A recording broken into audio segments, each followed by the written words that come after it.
Inside these walls, you can hear the echoes of grand finals past. Bone-crunching collisions, moments of anguish and gallantry, the epic struggles and the stirring speeches. Please do something! Do! Don't think, Mick! Don't hope! Do! Get across and use your bloody body. Look at that word there.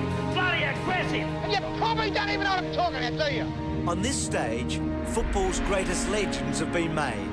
Cazaly, Dyer, Whitten, Barassi, Farmer, Matthews, Carey, Ablett.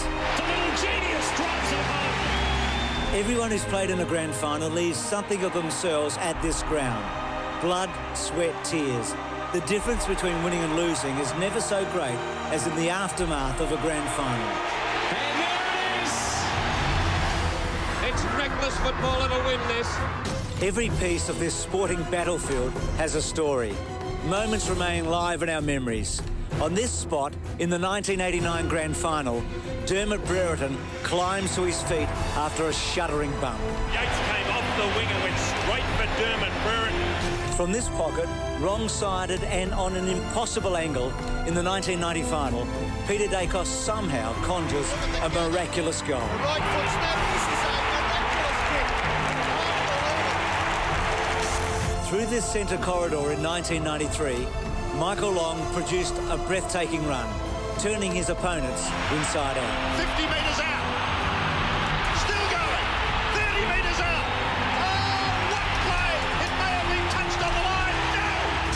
No! Darren Jarman makes the difficult look easy as he boots 5 match-winning goals in the final quarter of the 1997 final. Forward Jarman there. With him was Zilla. Jarman again. Round the body. That'll do.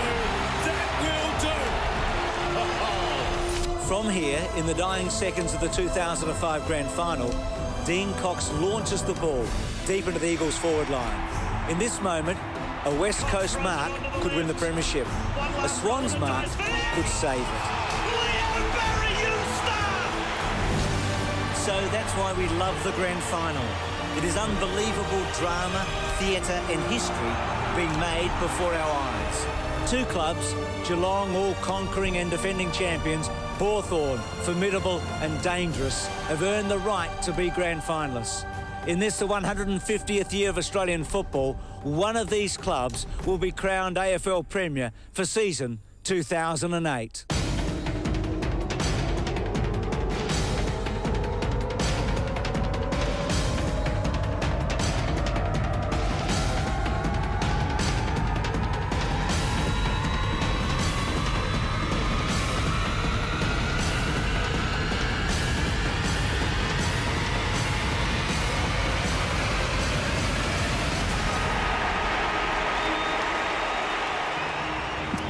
So Jimmy Bartell and Cameron Ling, 2 guys that have led from the front so often, have been there and done it. What a day for Alistair Clarkson. And what a journey it's been for him. Joel Selwood, 19 votes in the Brownlow, rising star, premiership player in his first year. Campbell Brown, famous Western Australian sporting family. The freak, Steve Johnson. Well, Stewie's been here, hasn't he? And done it with Port Adelaide. He's one of the stories. Tom Harley, another Adelaide boy. In fact, Geelong have got a big Adelaide connection. And is anyone bigger than this bloke? Anyone bigger than Buddy? Well, we'll find out today. Perth, Bruce, you got to say. Another Perth boy, that is for sure, as we welcome you to Grand Final Day. Hope you've enjoyed the program so far. I'm with Lee Matthews, with Nathan Buckley and Dennis Cometti. I must say, Lee, that Nathan... Well, they've had a baby and had a book this week, and Dennis last night had a 100-to-1 winner of a $100,000 race. Congratulations to both of you. What have you done this week? Well, I've just enjoyed the excitement of Grand Final week, but as the day comes closer, you just get envious that you're not involved. It's good to do it in the commentary box, but being involved, that's what turns us on the most. Well, you're lucky enough to have been there and done it quite a few times. Dennis, a lot's been talked about 1989. We just can't help ourselves, can we? But you were here calling that match. Do you see any similarities? I've got to say first, Bruce, he's envious. I'm in a funk because I didn't back it last night. So here we go. I can see some similarities simply because Hawthorn, I think, line up much as they did. You can find players who equate to players of that vintage. But I think when you look at Geelong, completely different. I mean, the strength of Geelong that day was their key forwards. Today, I think that's their weakness.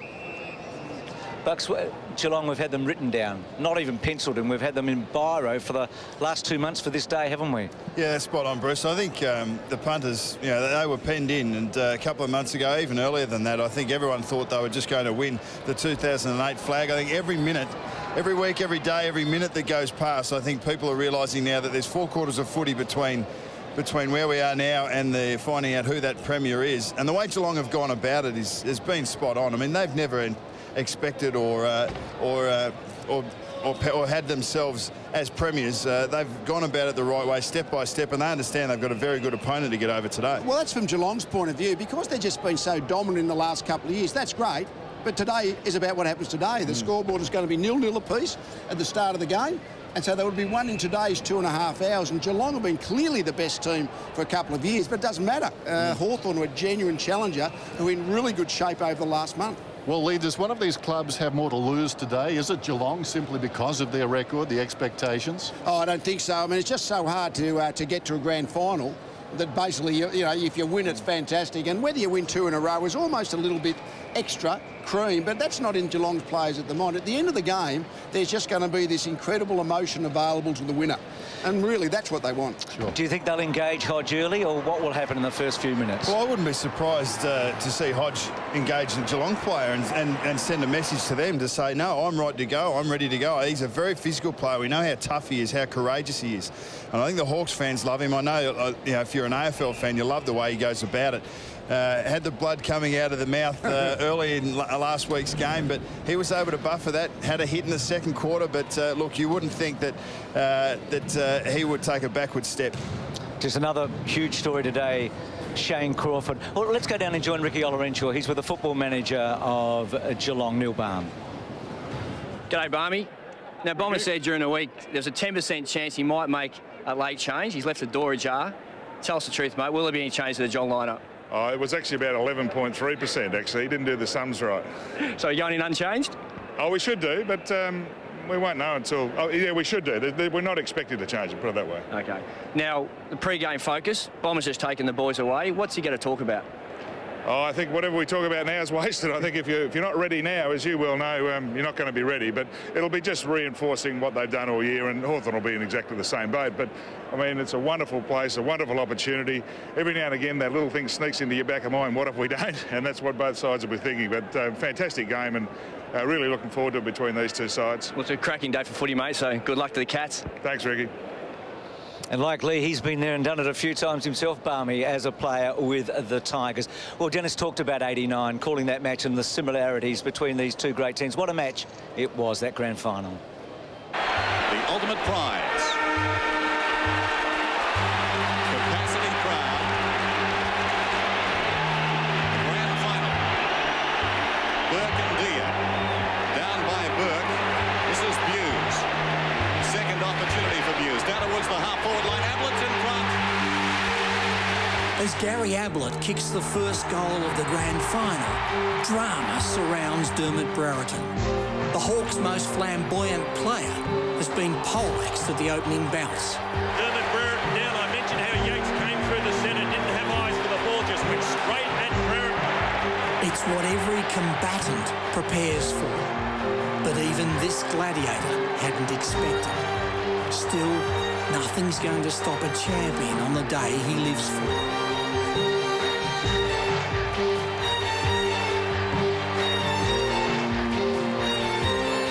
Moments later, he takes a courageous mark and kicks a telling goal. The attempt to take out Brereton has backfired. That's how you show the opposition. A fight breaks out on centre wing. First Bruns, then Hocking, then Buse, all take an opportunity to soften up the Hawks' hard man, Robert Dipier-Domenico. After the onslaught, all this victim needs is a drink. Now that's what he is. That's his stock in trade, and he fixed it. Ayres nails Ablett, but Ablett gives as good as he gets. Hawthorn's intensity has rattled the Cats. They rack up a 40-point lead by quarter time, but there are casualties. And the Hawks know that one man is indestructible. Ablett makes this steal from the boundary throw-in look effortless. Yet it will be rated as one of the most remarkable goals in grand final history. In the third quarter, the teams go goal for goal, man on man. The arm wrestle rages as Hawthorn's Warriors refuse to concede their advantage.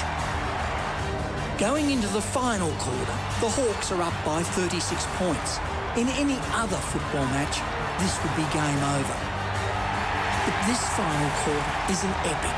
Hawthorn is down to 16 fit men, and Geelong raises the tempo, and the mercurial Ablett is playing the game of his life. He kicks his 8th, then 9th, to equal the best goal-kicking performance ever in a grand final. Geelong rallies with 8 goals in the final term, but agonisingly, the siren beats them, and the Cats fall short by 1 goal. And there's the siren. Hawthorn have won it by 6 points. Ladies and gentlemen, you've just seen a classic. Players from both sides are dead on their feet. 95,000 people know they've witnessed one of the great contests in Australian sporting history. A memorable page in the story of our game. But 19 years later, more history is coming. Anyone to kick 100 goals in a year is a fair achievement. He's a good player, very good player. Yeah, he's a going. He's a great player. He's as he showed, 100 goals this year. So yeah. He's amazing to watch, and every time you watch him, you just expect him to do something that's pretty much outrageous. I think he's a superstar. I wish we had him. I'd gladly give up my spot for him.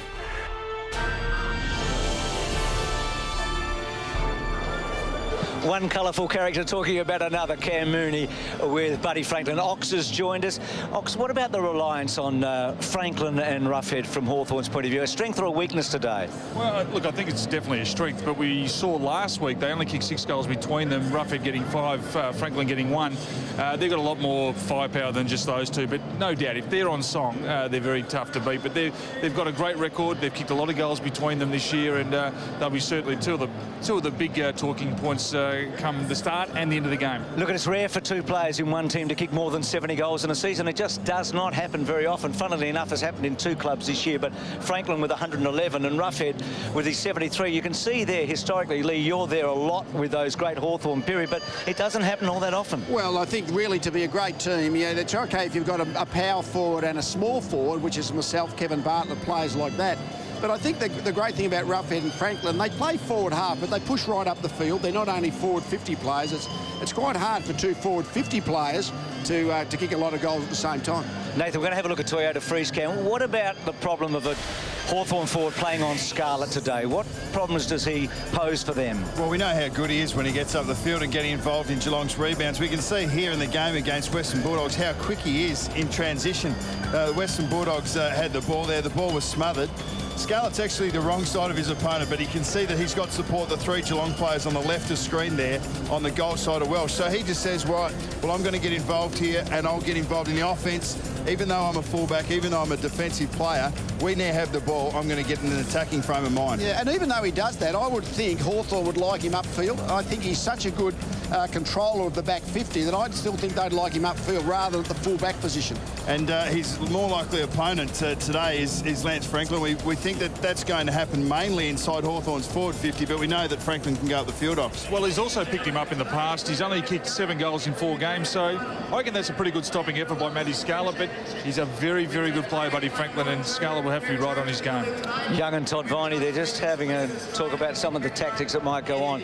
A lot of that happens, does it, a couple of hours? Oh, well, it's the last-minute things. I mean, you'd hope on grand final day everything is totally locked in, that in the last hour or two of the game, all you do is reinforcing what has gone on in the previous weeks, let alone the week itself. They're the Hawthorn rooms, and yesterday the Ox caught up with their coach, Alistair Clarkson. Welcome, Clarko. How's your week been?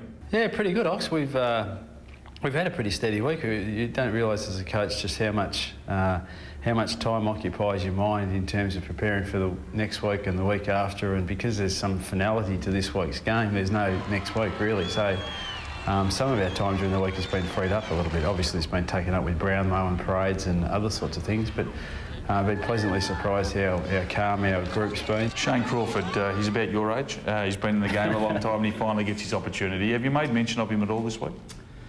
No, we haven't. I don't think too much needs to be said. I'm sure there's 21 other guys who know the significance of this event for our whole club, not just Crawf. This really could be a great way for him to, in the twilight of his career, to play in a premiership side.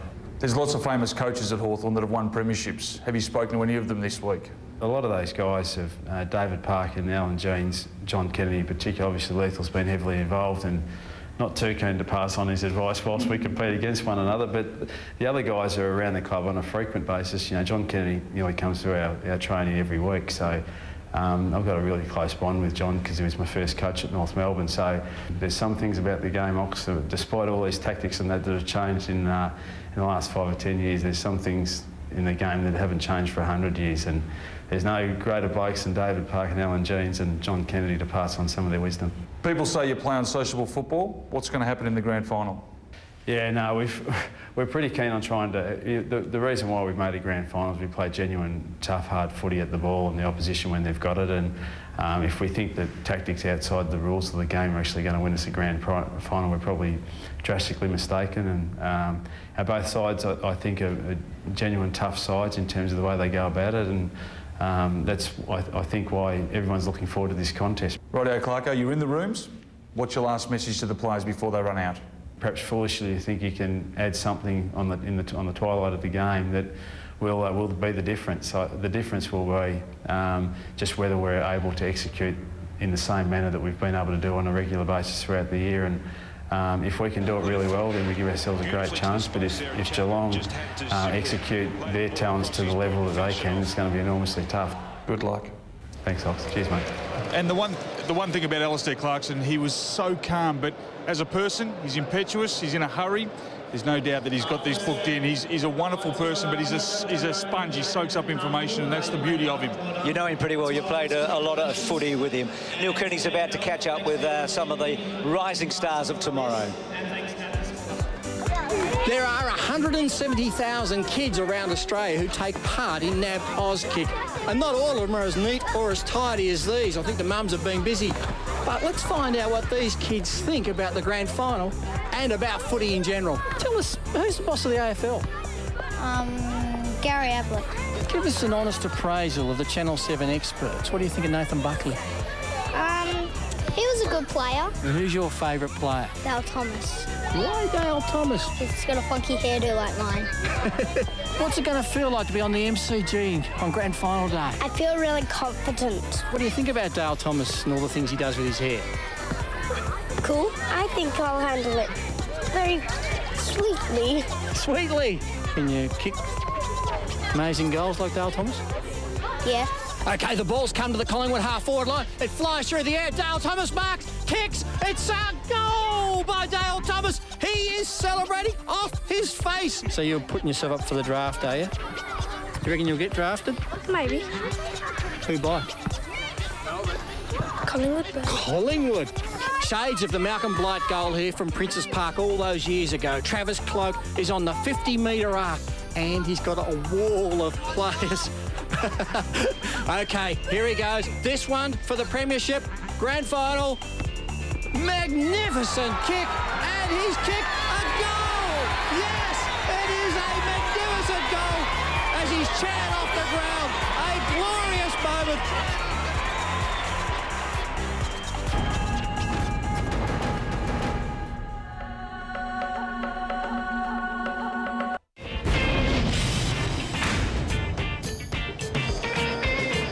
The mighty MCG, it's a hot day. We're expecting 28 degrees. That might make it the hottest grand final since 1987. And who knows, maybe the weather could be a factor. Hawthorn out there already. Now, they're out there a lot earlier than they normally would be on a home and away game or another final because of the pre-match entertainment. So some of the stars of this Hawthorn team that have lost just 5 games.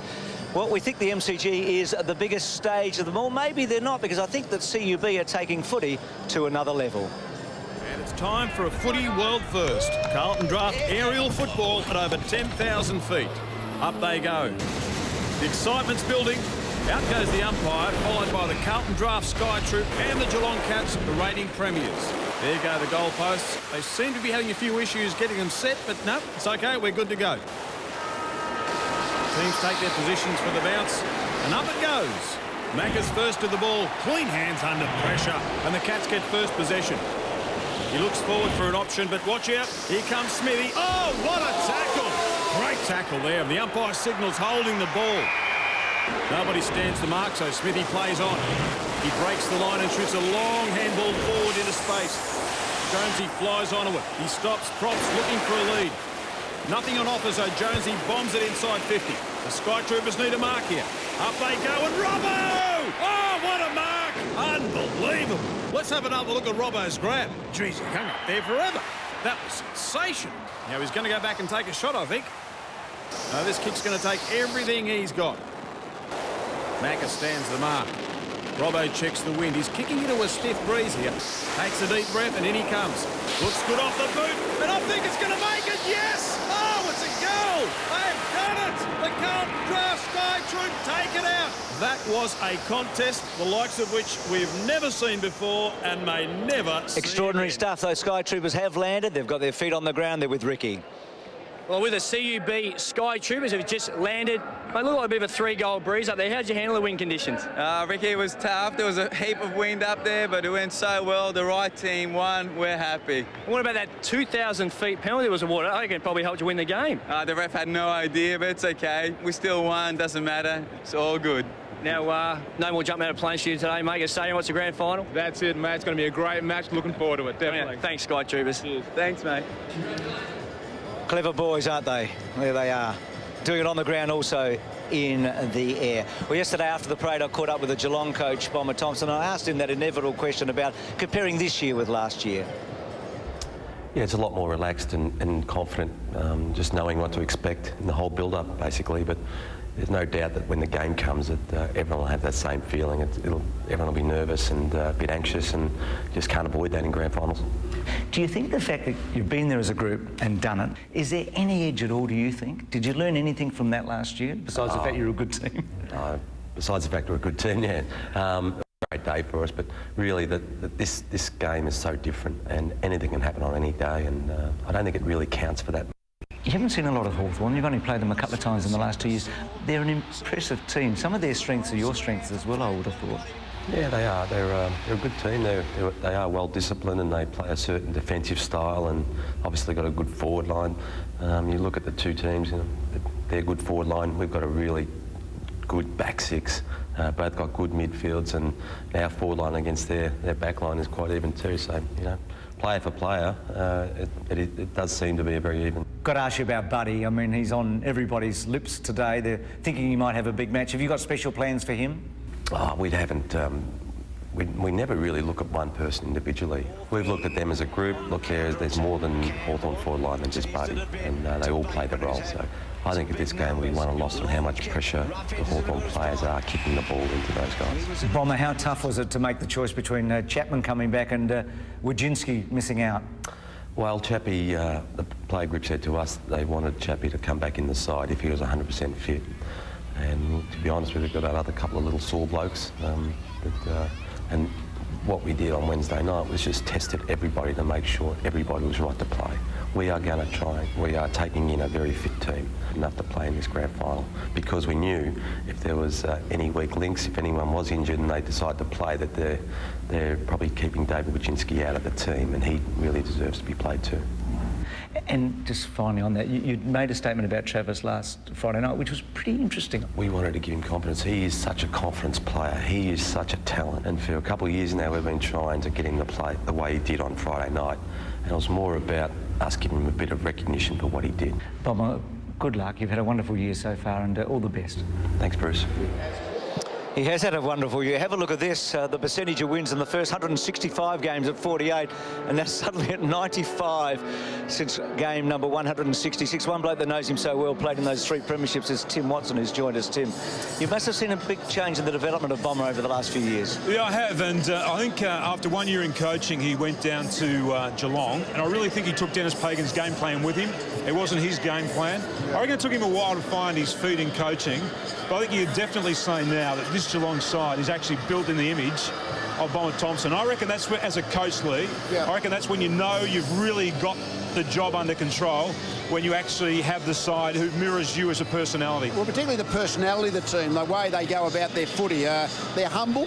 I mean, they are focused, and it's like Bomber seems to have always, Tim, to me, had that kind of attribute. He's always calm, he's always in control, and that's how his Geelong team seems to be. Yeah. We've seen a couple of games already here today. The NAB Australian Under-16 Championships, 2 terrific games. Tasmania and the Northern Territory down to the wire, and WA coming home hard against Vic Metro. Vic Metro getting up there they had a big lead throughout the day. So Tasmania winning Division 2 and Vic Metro winning Division 1. So the presentations have been made to both the captains and the teams.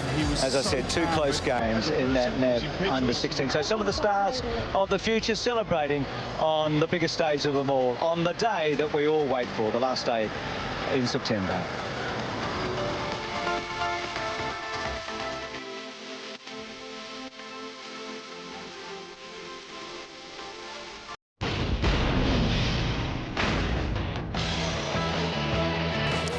So the Hawks room, a lot talked about Trent Crowd and whether or not he would get through the final series. All looking good for him. What a key player he'll be. You reckon it'll be Mooney for sure? Tom Harley there right in the thick of the Geelong rooms. Harry Taylor also, what a recruit he's turned out to be, the now 22-year-old. So we're going to have a look at the 2 lineups. Dennis has rejoined us. Well, you always give Joel Selwood's mum and dad a bit of a mention. What about the guy himself? Bryce and Marie, yes. Well, Joel Selwood, terrific season, 19 votes last Monday night, 4 threes included in that. Interesting stat, if the Cats win today, his premierships will equal his losses. End of story. Closed case. Terrific. Another cat that's been fantastic over these last couple of seasons is Cameron Ling. More likely to go and run with Mitchell. Does never get exposed for his lack of pace because he's just so disciplined, so strong, plays his role brilliantly for the Cats. And James Bartel, very flexible part of their midfield. Sometimes plays wing, sometimes plays centre square, goes into the forward line. Very, very good overhead for a guy sort of that's only the medium size. A very, very good player. Joel Corey's been a brilliant player again through the midfield for the Cats. Probably their hardest runner. Whether the ball's going forward or back, he's always seems to be the cat that creates the extra number for their midfield. And Gary Ablett, he's certainly the most explosive of that midfield group. Carries the ball, he'll take on the tackle and really runs with the footy, uses it really well, and he's a goal kicker. I reckon you're the only bloke that Jimmy Bartel had let get away with calling him James Lee. You just keep going. Don't you worry about that at all as we go back into the Hawthorn rooms again. Young there, Ruffy there, and Williams. One thing is they look very relaxed, Hawthorn, and they've spoken about how relaxed they need to be and enjoying it, but I reckon you can nearly get conscious about relaxing as well. It's a fine line. So we take a look at some of the key players for the Hawks today, and let's start with Bateman. How good was his running this year? Yeah, Bateman's been brilliant, and specifically in the last couple of months, we've seen him in a run with role. We know how good he is with the ball in his hands, but his defensive attributes and ability to run off has been important for the Hawks. And Sam Mitchell, he initiated so much of their clearance work. He reminds me of their former champion, Greg Williams. He turns left foot just as much as right foot, and that ability means he's a bit slow, but he still is able to distribute the ball out of pressure. Jordan Lewis spits forward a lot. He gets forward of a lot of clearances. He's a smart player, knows when to run off. Perhaps at times he goes early, but he can win his own ball in close as well. A big possession getter. And Brad Searle has been their real big improver, I reckon, over the last 12 months. He was just a negative tagger, but now he's a genuine ball-winning initiator. So just some of the key players. Nathan, you're on your way down for the pre-match entertainment, La Lap of Honour. It has been a big week, mate. It has, and thanks, mate. Look forward to it. Yeah, you'll be back. Enjoy it, that's for sure. Going to enjoy this too. It's the wee 7 plays of the year.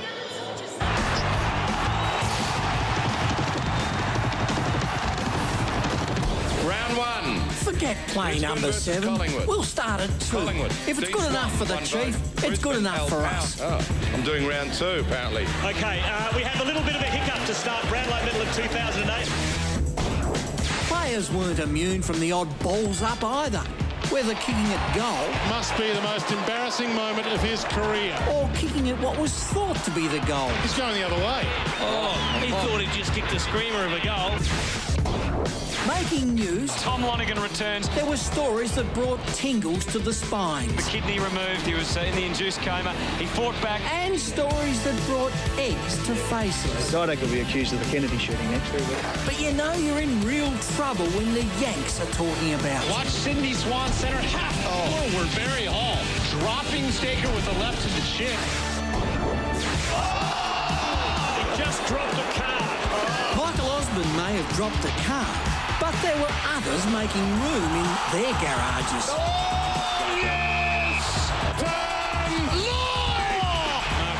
That's a car. That is the goal of the year thus far. And everyone had their opinion on goal of the year. That's the goal of the year. He's got his hand up for the Toyota. Extraordinary. Goal of the season. It's trickling. That could be the goal of the year. This will be a goal. No. It is a goal of the season. There were contenders too for the top trickster. Rolls it. Goes it. Goes it. And what's a 7 plays without the name? Thomas! Dacos was it. Thomas again. And then Thomas brilliantly, magnificently scores.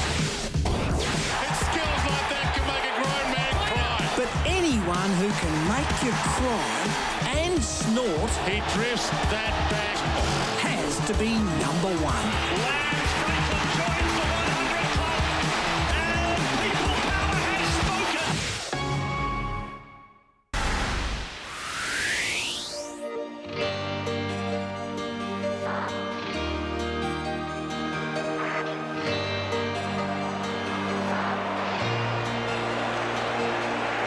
Sydney by 4.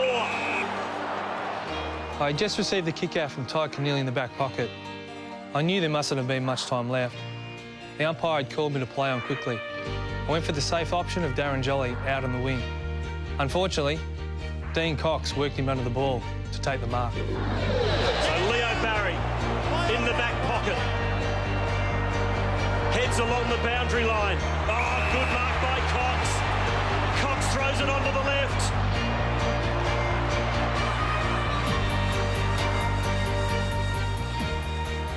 Well, this was a moment in my life I will never forget, unfortunately for the wrong reasons, but I still remember like it was yesterday that Dean Cox had the ball about 50 out, kicked it into the top of the square.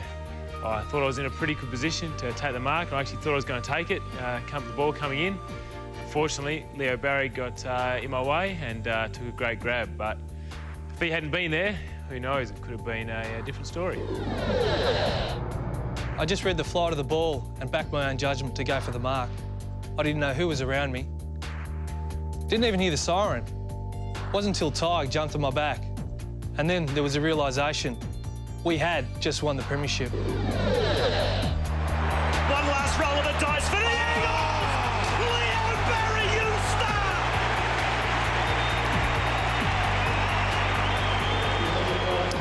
Gee, great stuff, wasn't it? And here the balls arriving. Steve Curry, Dave Lawson, the likeable larrikins from the Toyota ads with Kelly Atkinson from Canteen, youngster living with cancer here in Victoria, diagnosed with leukemia as a 15-year-old Kelly there. So the balls are there. There'll be 7 rotated throughout today. Tim and the Ox have rejoined us. Lee still with us. What a day it's going to be for Tom Lonergan and also for his family, this grand final.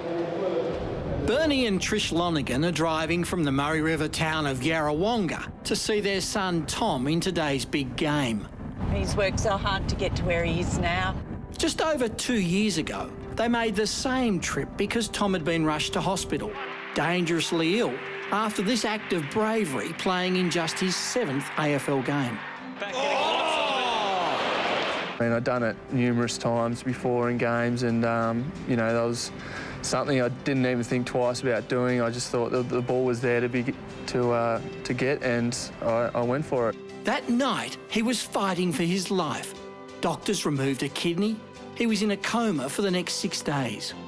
How close did it come for Tom?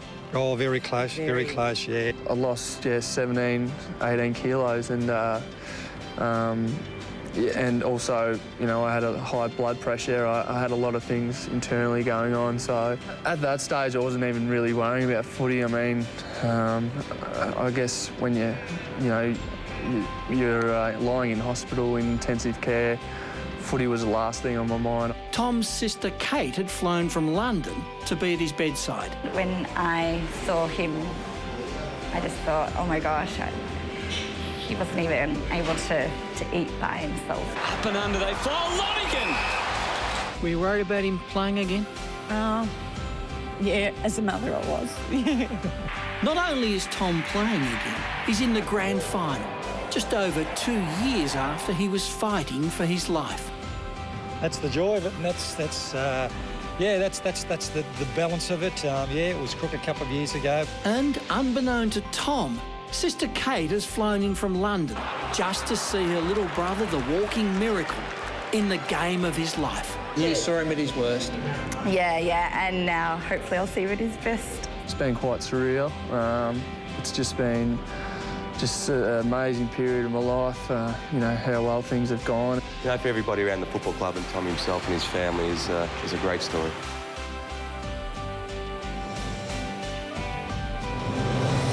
There are always big stories in Grand Final week. Not much bigger than that. What a brave effort by Tom Lonergan, getting back and now getting over Tom Hawkins to take the spot, I guess, that Nathan Ablett had last year.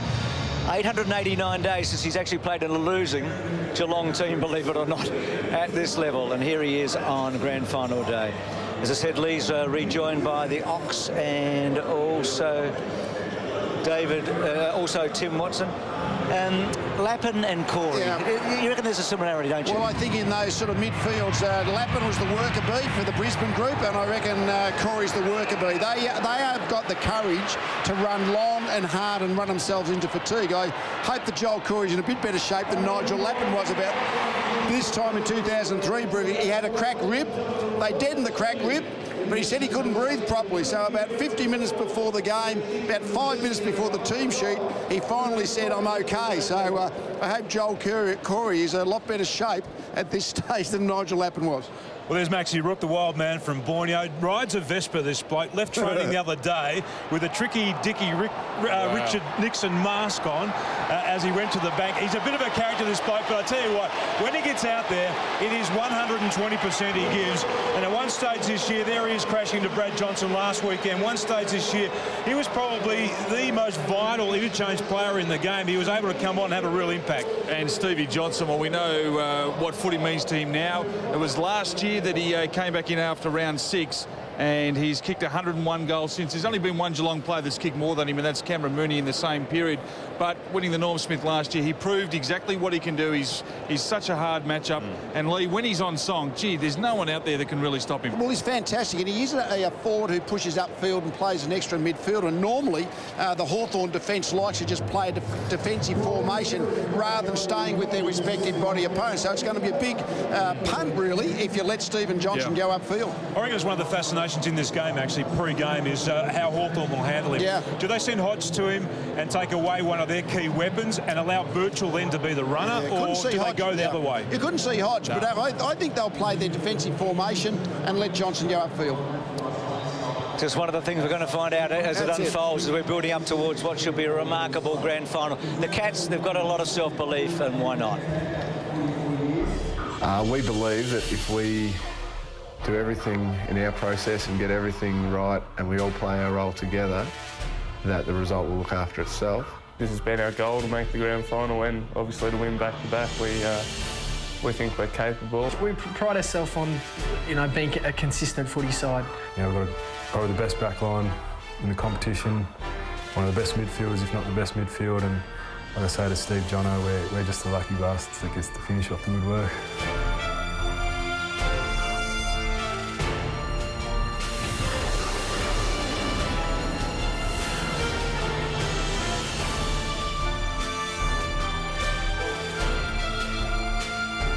When a dog trained to sniff out illegal substances picks out this guy from over 300 people, he's got some explaining to do. I don't know. I'm sure you can guess. But wait till you hear the excuses he comes up with. Well, I thought it was because of my dogs. I have a lot of dogs. Does he have anything to hide? Just don't want to get in trouble, sir. On an all-new Border Security, Monday. Then at 8, could this family guy really be a dangerous criminal?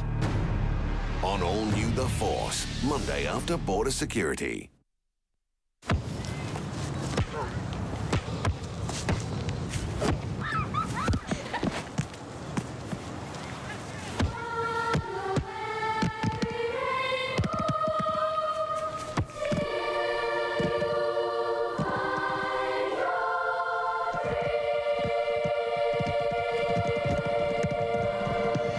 AFL Auskick, a little opportunity for 161,000 kids.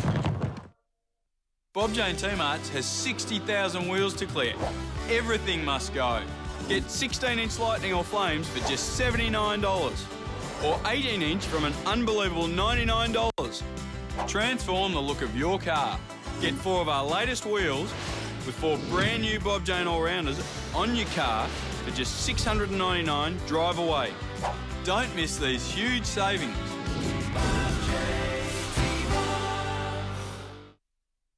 We've now pumped even more into the Optus Yes Fusion plan, so you get even better value.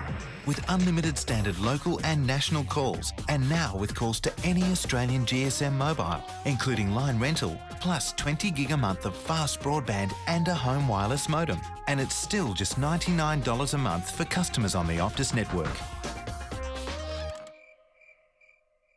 So call now on 1800 200 808. In my work, my car's vital. It's my livelihood. I need a car. Insurance is very important to me because if I didn't have a car, I wouldn't be able to get to work. I heard about Allianz. I rang around and Allianz gave me the best deal. And the cover was exactly what I wanted and the price was great. Dealing with Allianz has been so easy. I've got great professional advice, policy options are excellent, and the people have been so friendly and easy to talk with.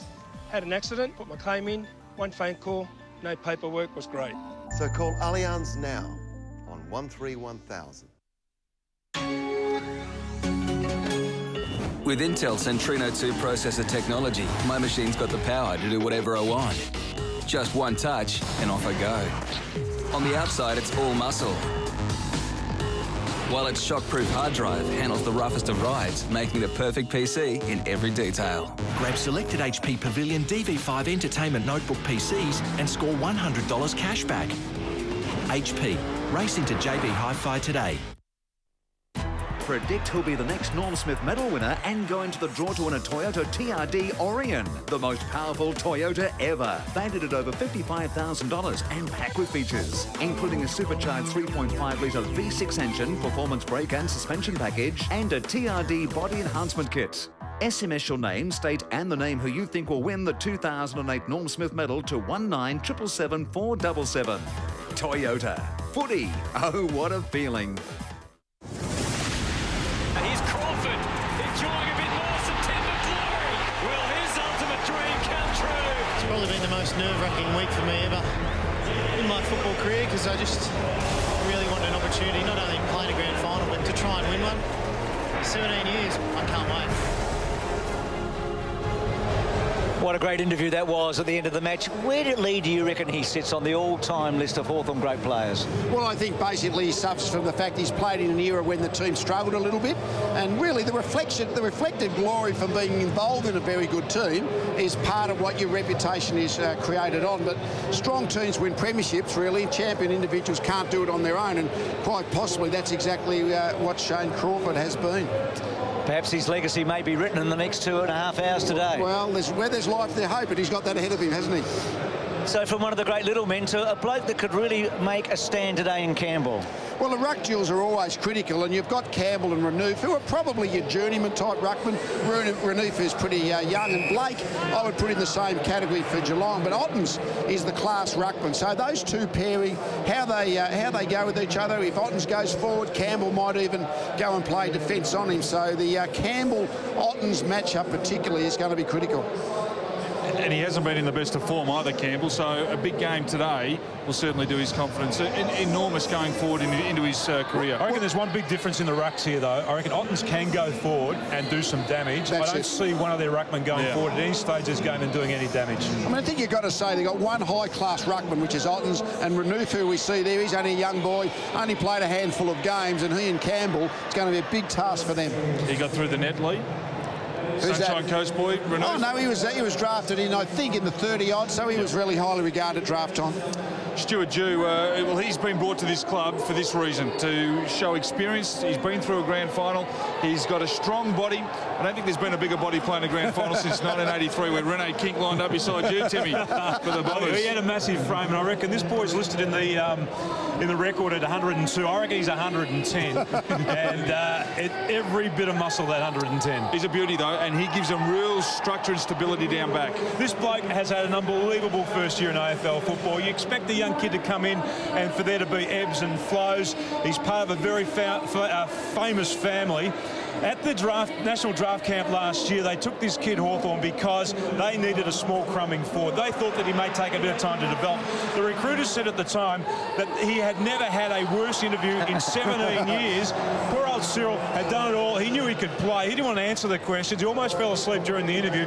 What a star he has been. You ran into his family today. As we look now at Buddy and talking about stars, you're a goal-kicking coach. What would you be doing with Buddy right now? Well, making sure that he gets shots from various parts of the ground. If you can get shots at both ends, 3 from each side, including the middle, so you get a variance of the wind. You know what I've been doing? I've been letting him have shots 25 metres out straight in front.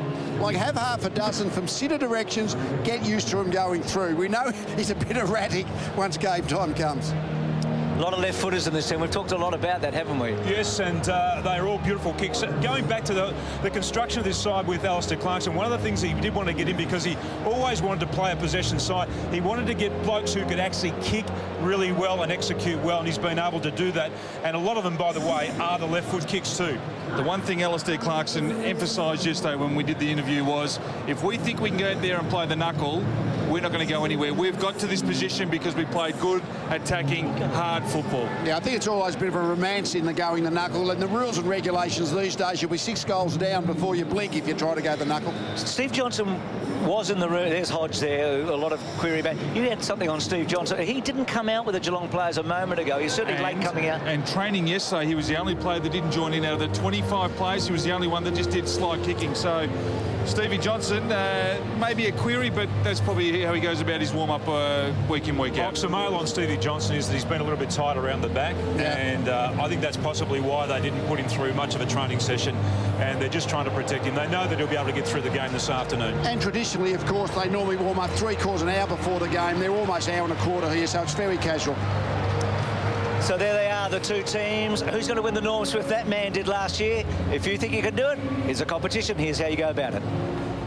Predict who'll be the next Norm Smith medal winner and go into the draw to win a Toyota TRD Orion, the most powerful Toyota ever. Valued at over $55,000 and packed with features, including a supercharged 3.5-litre V6 engine, performance brake and suspension package, and a TRD body enhancement kit. SMS your name, state and the name who you think will win the 2008 Norm Smith medal to 19777 477. Toyota. Footy. Oh, what a feeling.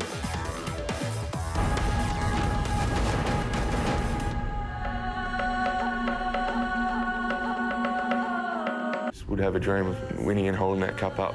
The teams that are most successful are the teams that aren't afraid of saying, well, we want to be premiership players. I think it'd be very disappointing if, people said in 5 or 10 years' time that Geelong had a great side but only won one premiership. It's the impossible dream that today is going to become real.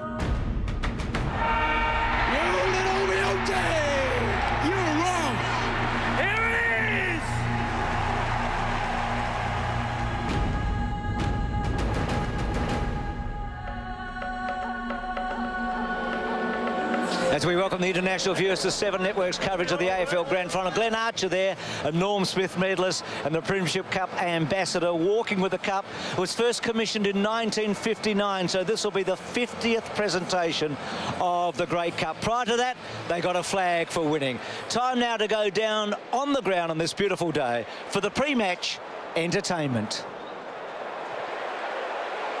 The Australian Football League and its premier partner, Toyota, welcome you to the 2008 Toyota AFL Grand Final here at the mighty MCG.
Australian music legend Ian Moss.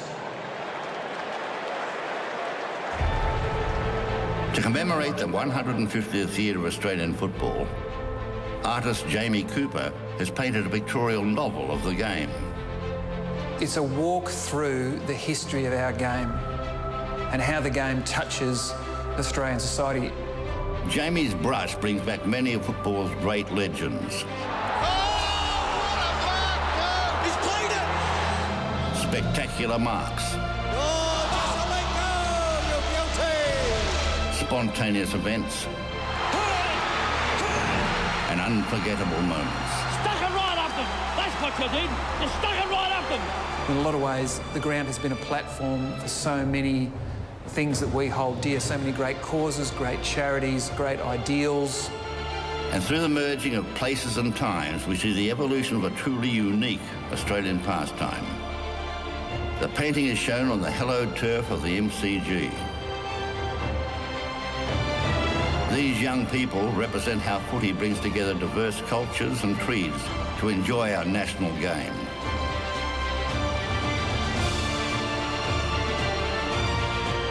Austrian-born Alex Jezelenko's mark in the 1970 Grand Final is one of the game's immortal images. This season, Jezza was made an official legend of Australian football.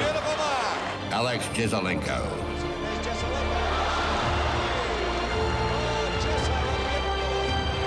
Two Indigenous champions whose stand on the issue of racism has been a powerful force in changing attitudes. Nicky Widmar and present today, Michael Long.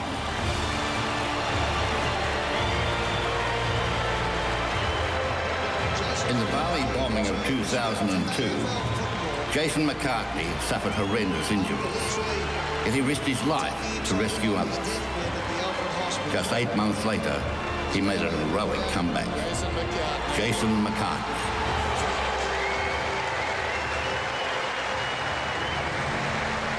A tribute to football's history would not be complete without the player, coach and ambassador who has been a lifetime servant of football, Ronald Dale Barassi.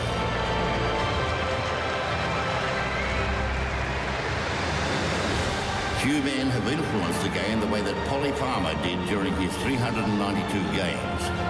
His ruck duels with Carlton's John Nichols are legendary. Graham Polly Farmer. This man was a giant of the goal square. The Sydney Cricket Ground erupted when he broke the long-standing AFL record with his 1,300th goal. Tony Plugger Lockett. Ladies and gentlemen, please acknowledge the contributions these footballers have made and join with us in celebrating 150 years of our game.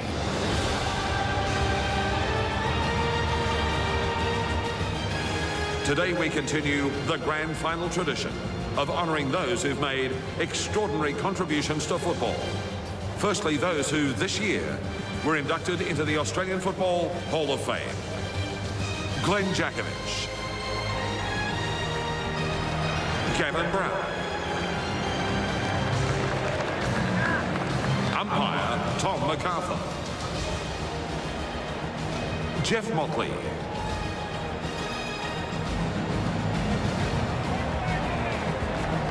Des Tuddenham,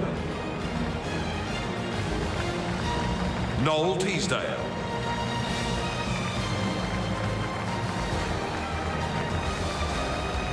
Gary Hockey, Kevin Sheedy, and this year, elevated to the status of legend, Alex Jezelenko, Yoti.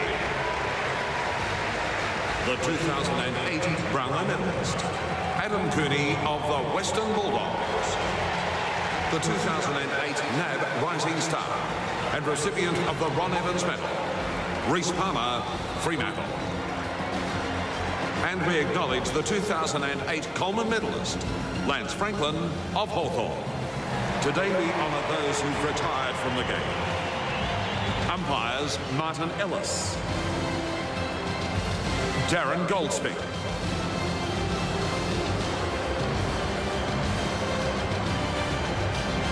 David Neese,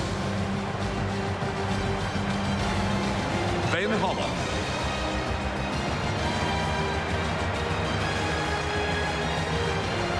Nigel Lappin. Adam Ramanaskas.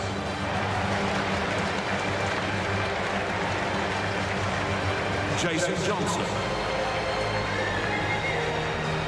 Alan Michael.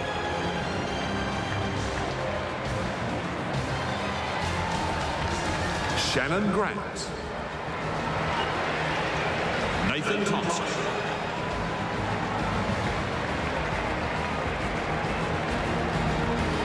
Jess Sinclair. Sean McManus.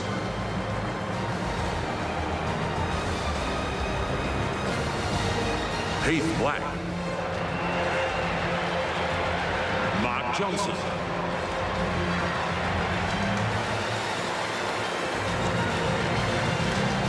Darryl Wakeland.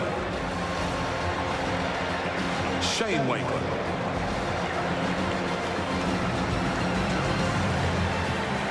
Scott Burns. Ben Matthews.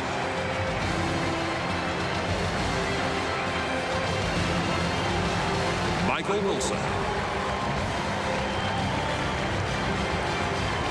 Michael Brawl.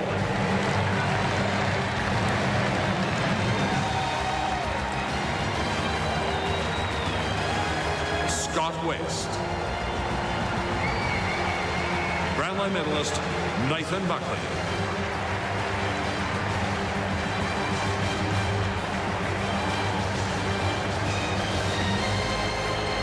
Dual Brownlow medalist Robert Harvey. And finally, we acknowledge the outstanding performance of our Olympians and Paralympians in Beijing. Please welcome Australian flag bearer James Tompkins. And gold medalists, athletics, Stephen Hooker. Triathlon, Emma Snowsill.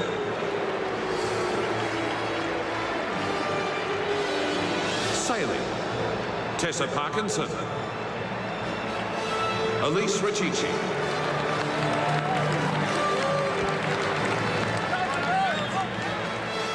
Malcolm Page. Nathan Wilson.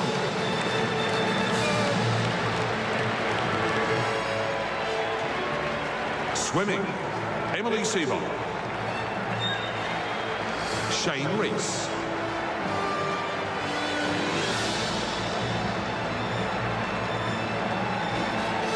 Jessica Schipper.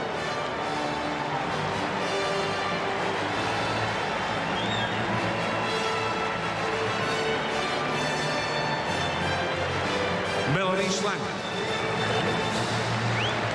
Bronte Barrow.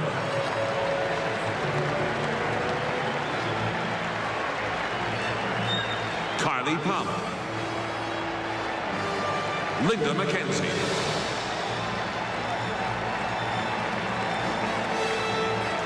Rowing, David Crochet. Scott Brennan. And our Paralympians, Matt Cowdrey. Heath Francis.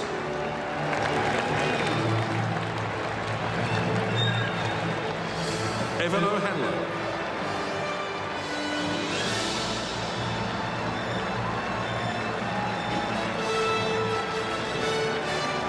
Rick Pendleton.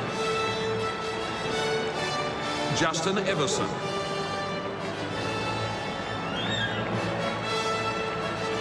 Chris Scott. Ben Austin.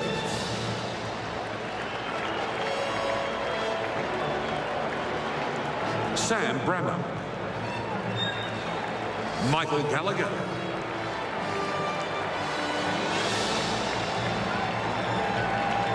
Christine Wolf. Troy Sachs.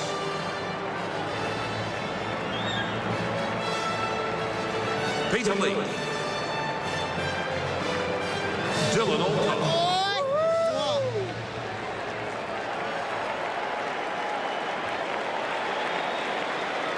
I know deep in myself it's the right time for the club.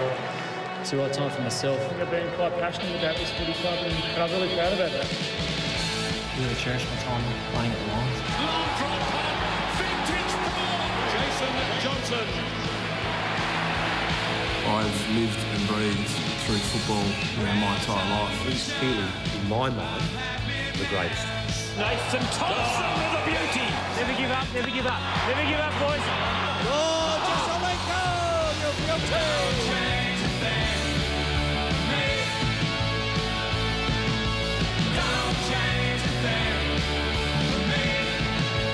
Kevin Sheedy, to me, is the Essendon Football Club, and I can't imagine it without him. When it's been tough in a game, you look for Burnsy. When it's been tough off the field, you look to Burnsy. What he's gone through is an absolute superstar. Oh, good grab, Shannon Grant. And he finishes emphatically to Buckley, who unloads from 55 metres out.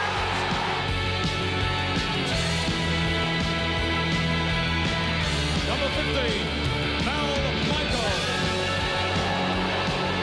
It's not Michael Tuck, not Kevin Bartlett, not Dick Reynolds. Only Robert Harvey. At the end of the day, I only do it once, so it's all done and dusted, and I've enjoyed every minute of it. You know, you live and die by what you do out there, and that's what we did. Ladies and gentlemen, please welcome to the stage Australia's biggest rock band, multi-ARIA award-winning Powderfinger.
Getting rough, getting stoned, getting beat up, broken bone, getting had, getting took.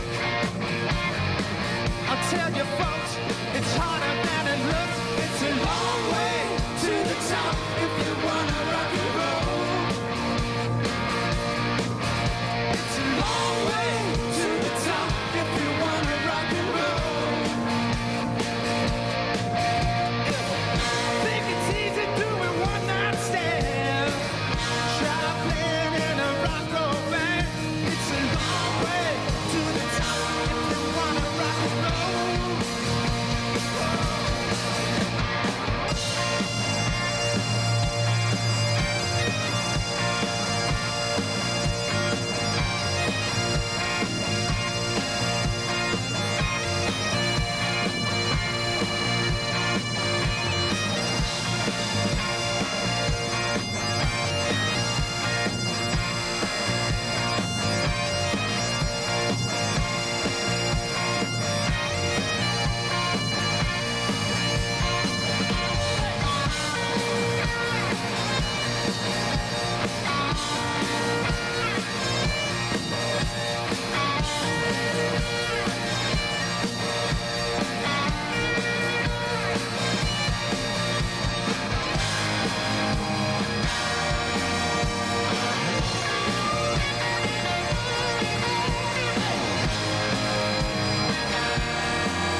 Please welcome back Ian Moss as we celebrate the two teams vying for the 2008 AFL Premiership Cup.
The Premiership Cup is the ultimate symbol of team success, the goal every club strives for. Ladies and gentlemen, to herald the arrival of the 2008 AFL Premiership Cup, please welcome to the MCG, the Premiership Cup ambassador, Shinboner of the century, Glenn Archer.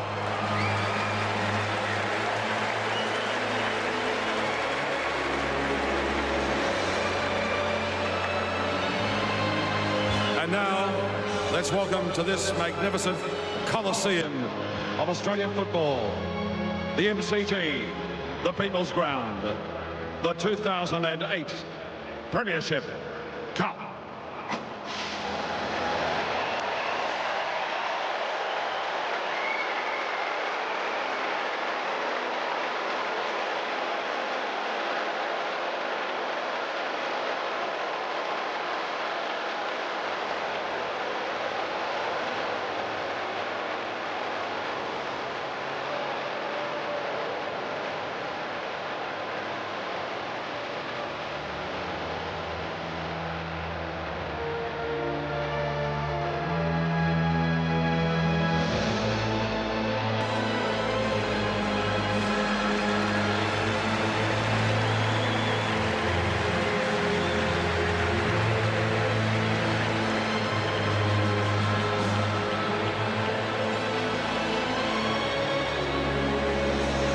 Ladies and gentlemen, receiving the AFL Premiership Cup are Geelong great Bob Davis and Hawthorn great Graham Arthur. Ladies and gentlemen, the 2008 AFL Premiership Cup. May the best team win.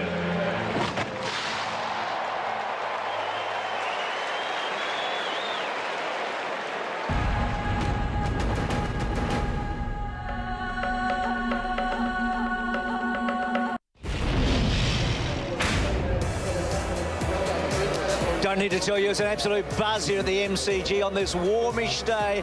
Pre-match entertainment was terrific as we're building now. And we can tell you no change to either team. Ricky's just told us no change to either team. Here's Nathan Buckley and Lee Matthews talking about what today means to a player and a coach. The grand final is a culmination of the footy year for all of us. If you're a player, you want to play in it. If you're a coach, you want to coach in it. And if you're a footy fan, you just want to be there and see it. So it's the last day. And everyone knows it's the last day, and everyone wants to get to the last day. They call the Melbourne Cup a race that stops the nation. Well, bloody hell, if the grand final doesn't do that, I don't know what does. The journey isn't always easy, but that's what makes winning a premiership so difficult. And really, that's why it's such a great achievement for any club that does it. You can never take it for granted. Every time you get there, you've got to have something in the back of your mind that says this might be the last time we're going to ever be here today. Physically, you can totally prepare for a grand final experience. Mentally and emotionally, I think they're the challenges. My particular personality profile was I kept to myself pretty much. I withdrew into myself, and I was going to war.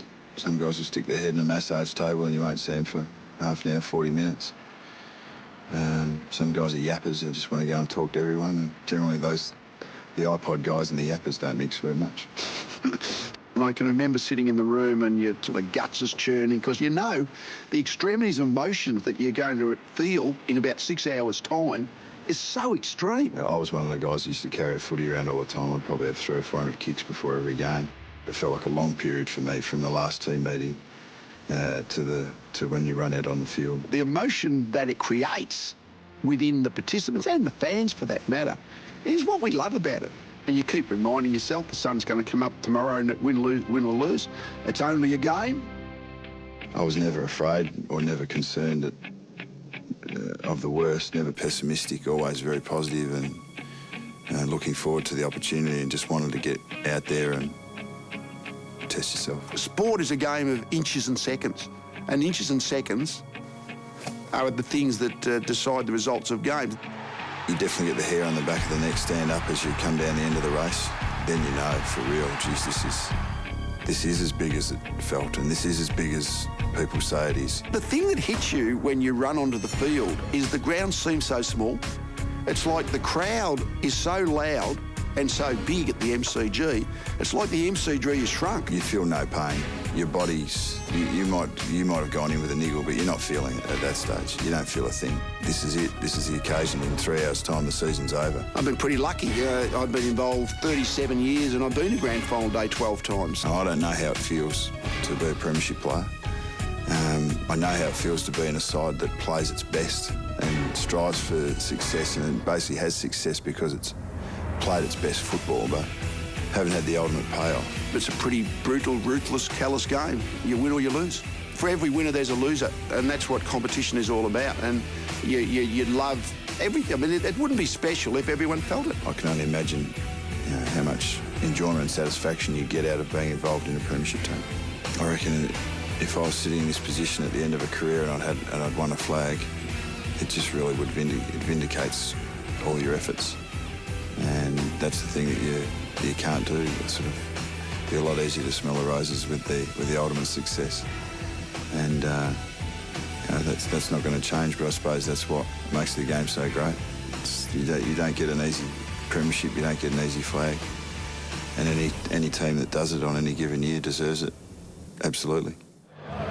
I could listen to those blokes for ages, and I will be this afternoon. I just love it, the emotion with Nathan and also Lee about what this day means to a player and also to a coach. Well, the Airbus A380 for Qantas flying overhead here today makes its commercial debut from Melbourne to LA in October. A lot of jazz about that. Ricky Olorenshaws down in the ruins with Alistair Clarkson, the Hawthorn coach.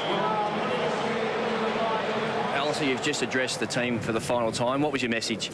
Yeah, not much we can do about it now, Rick. The boys are ready to run out and have a crack at it, and you know, coaches become pretty obsolete now. Yeah, the players have prepared well and raring to go. I can imagine it's going to be hot early. What's your expectations in the first 10 minutes of the game? Oh, I think like any grand final, you know, the heat will be on and there'll be a lot of mistakes, and the team that can settle well will usually get a good start. But we're hoping that'll be us. But both sides will no doubt be a little bit jumpy early in the game, when the umpires no doubt will take control of the game early, and we just want to make sure that our head's over the footy so that we win the benefit of those free kicks early in the game. It's our hottest grand final day we've had in 20 years. Have you put some strategies in place to handle the heat? Yeah, well, we've got a great conditioning staff, and we've prepared really well for hot conditions. We're fortunate we played over in Perth round 21, and it was a really hot day over there, so it was a little bit of a dress rehearsal. Not that we were going to know it was going to be like this today, but you know, our guys are really, really well prepared, and we couldn't ask for better preparation leading in, and you know, our guys will have no excuses today. You've done a great job of putting this team together, so good luck today, Alistair. Thanks, Rick. Cheers, mate. He's pretty relaxed, isn't he, Dennis? Looking very calm. And why not? I mean, I think they're the underdogs. I think they've got nothing to lose this afternoon, quite frankly. Let's talk about Luke Hodge, because I think really he's been a player we've been talking about for the best part of today. I think when you look at him, Bruce, he's proven his fitness to Hawthorn. Now he's got to go out and prove it to the Cats. That's a real test. I mean, suddenly he knows what's coming. And what about these last minutes, Lee, before you come out? Well, I must say, the thought that always occurred to me in this last moments, both as player as coach, the tension starts to become unbearable, and you're about to go and put it on the line, but this is what you're born to do. There's no doubt that as a player, you're just wanting to get out there. You want to get out in the field, you want to soak all the atmosphere in and deal with it, because that first siren, you've got to be ready to go. All of these players now, you see, going through their motions, they're on autopilot, but underneath the calm exteriors, they're going nuts. It was interesting what Alistair Clarkson said. Not much we can do about it now. Obviously, Lee, that's not the truth, surely. Well, certainly from a coaching point of view, once the game starts, OK, then you've got things to do. But at the moment, you're about to hand it over to the players. So the scene's been set. The teams are about to come out for the 2008 AFL Grand Final.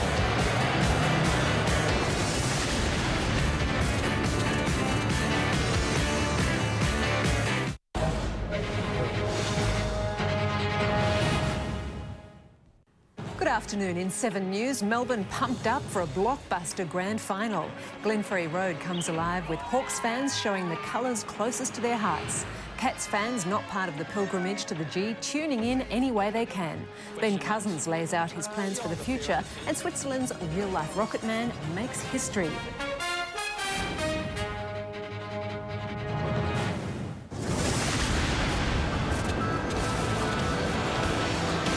On this magnificent day, this last Saturday in September, with so much at stake between two great teams, both getting ready to come out.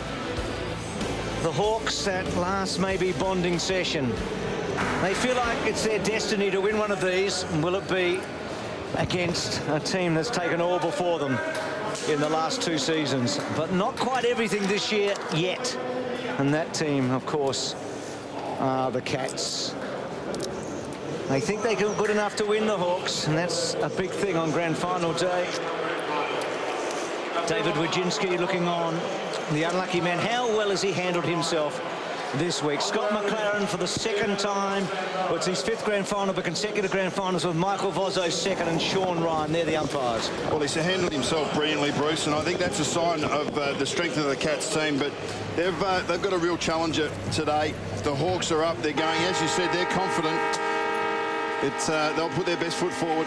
What's the last thing you'd say to a team, Lee, when they're running out? Oh, sometimes it might be just the emotional dampener, or emotional sort of softener, like, you know, we're proud of you, proud of what we've done, let's go and do it.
So what's this like, Bucks? The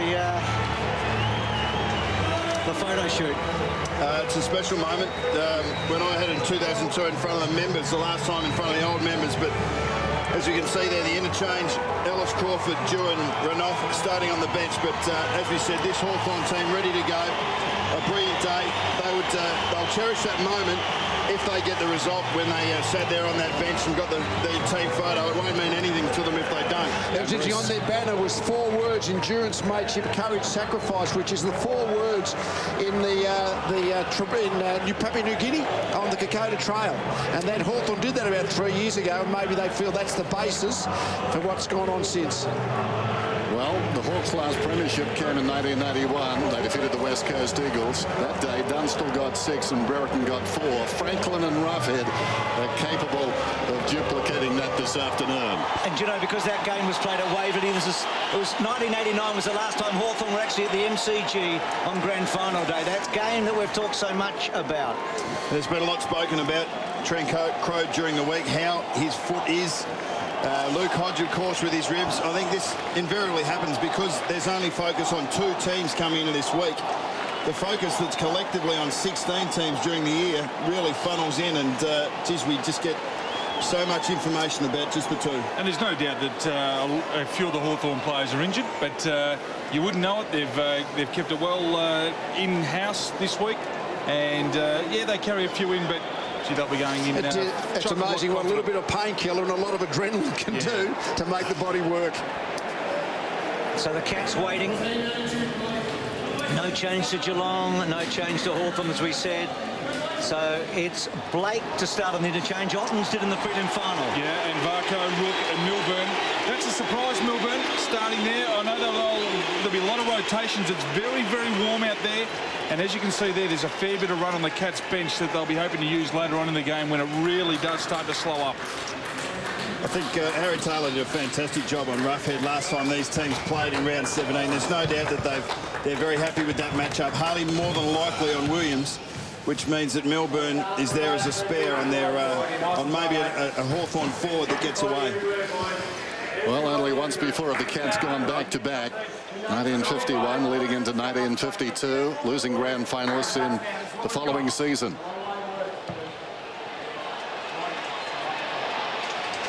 He does take charge, Harley, doesn't he? He has been a magnificent captain. He just represents all good things about what leaders should be at this level. On the left, Mark Blake. He was the story this time last year. This afternoon, it's Mojo watching on in the stands. That's just composed aggression and focus from Harley, and that's what good leadership is all about. That's what Geelong have displayed for the best part of the last 2 years, with just the 2 losses in that time. Yes, they take 15 consecutive wins into this grand final, just as Lee Matthews' Brisbane team in 01 and Carl 95 did. 15 straight. They look calm. They look very relaxed for a side that's got a fair bit of pressure on their shoulders. Can't help thinking about that stat we mentioned earlier, Bruce. Joel Selwood, if he wins this afternoon, the premierships will equal the losses in his career.